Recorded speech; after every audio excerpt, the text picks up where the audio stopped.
ഞാൻ പറഞ്ഞല്ലോ. അപ്പം ഞാൻ ഈ പറഞ്ഞതിൻ്റെ കാര്യമെന്ന് വെച്ചാൽ, നമ്മൾ ഇപ്പം ഞാൻ എ.ടി.എമ്മിനെ പറ്റിയും എന്തുകൊണ്ട് എ.ടി.എമ്മൊക്കെ അവർ കവർച്ച ചെയ്യാൻ ശ്രമിക്കുന്നു? അവർ മടിയന്മാരായി പോയി ഓൾറെഡി. കാരണം കിടന്നുകൊണ്ട് ഭക്ഷണം കഴിക്കുന്നു, കിടന്നുകൊണ്ട് മൊബൈൽ കണ്ട് മൊബൈലിൽ അല്ലെങ്കിൽ ലാപ്ടോപ്പിൽ കണ്ടുകൊണ്ട് അവർ ഓരോരോ കാര്യങ്ങൾ ഇപ്പം പലരുടെയും അവസ്ഥ ഞാൻ പലരെയും സംസാരിച്ചപ്പോഴും കേട്ടപ്പോഴുള്ള അറിവാണ്. ബാത്റൂമിൽ അപ്പിയിടാൻ പോകുന്ന സമയം വരെ മൊബൈലൊപ്പം ഉണ്ടായിരിക്കണം. എങ്കിലേ പണ്ടൊക്കെ സിഗരറ്റും മുറുക്കാനുമൊക്കെ ആയിരുന്നു. എനിക്ക് തോന്നുന്നു അതായിരുന്നു ഇച്ചിരിയൂടെ ഭേദം. കാരണം അത് ഇതുപോലെ ആവില്ലായിരുന്നല്ലോ. അപ്പം ആ ഒരു സ്റ്റേജിൽ നിന്നും പോയി ഇപ്പോൾ മൊബൈൽ അടുത്ത് വേണം. ഉറങ്ങണമെങ്കിൽ മൊബൈൽ വേണം, കിടക്കണമെങ്കിൽ മൊബൈൽ വേണം. ഇതാദ്യം കൊണ്ടുവരുന്നത് ആരാന്നറിയാമോ? തെറ്റല്ല, തെറ്റായിട്ട് പറയുകയുമല്ല.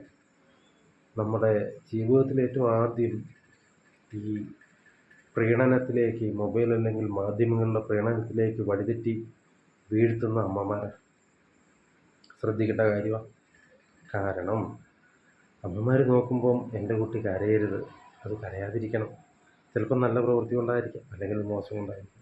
പക്ഷെ എത്രമാത്രം രീതിയിലേക്ക് അതിനെ തള്ളിവിടുന്നത്. ഇനി ഞാനൊരു കാര്യം കൂടെ പറഞ്ഞുതരാം. നമ്മളെല്ലാവരും അറിഞ്ഞുകൊണ്ട് മദ്യപിക്കുന്ന ആൾക്കാർ, അറിഞ്ഞുകൊണ്ട് സിഗരറ്റ് വലിക്കുന്ന ആൾക്കാർ, അറിഞ്ഞുകൊണ്ട് മുറുക്കുന്ന ആൾക്കാർ, ഇതിൽ നിന്നും മാറാൻ നമ്മളാരും തയ്യാറല്ല. പക്ഷേങ്കിൽ ഞാൻ തയ്യാറല്ലെങ്കിൽ എൻ്റെ മക്കളെ കുടിപ്പിക്കരുത്, എൻ്റെ മക്കൾ സിഗരറ്റ് വലിക്കരുത്, എൻ്റെ മക്കൾ മുറുക്കരുതെന്ന് ആഗ്രഹിക്കുന്ന അപ്പനന്മാരേ ഉള്ളൂ ജീവിതത്തിൽ മൊത്തം. സ്ത്രീകളെ ഒന്നും ഒരിക്കലും തെറ്റ് പറയുകയല്ല.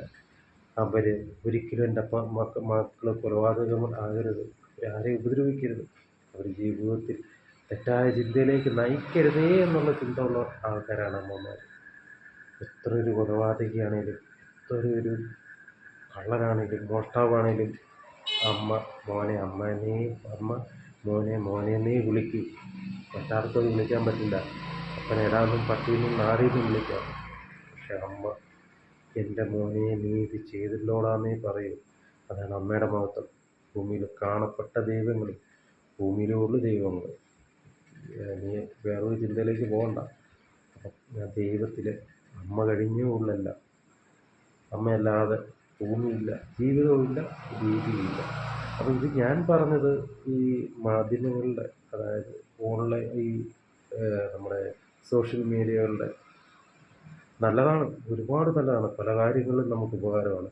പക്ഷേ വെടിമരുന്നിൻ്റെ അടുത്ത് തീപ്പെട്ടിക്കൊള്ളിയിരുന്നാൽ അറിവാകുന്നതിന് മുമ്പ് കുട്ടികളിലേക്ക് വിഷം കുത്തി നിറച്ചാൽ എന്തായിരിക്കും സ്റ്റേജ്? എന്തായിരിക്കും അത്?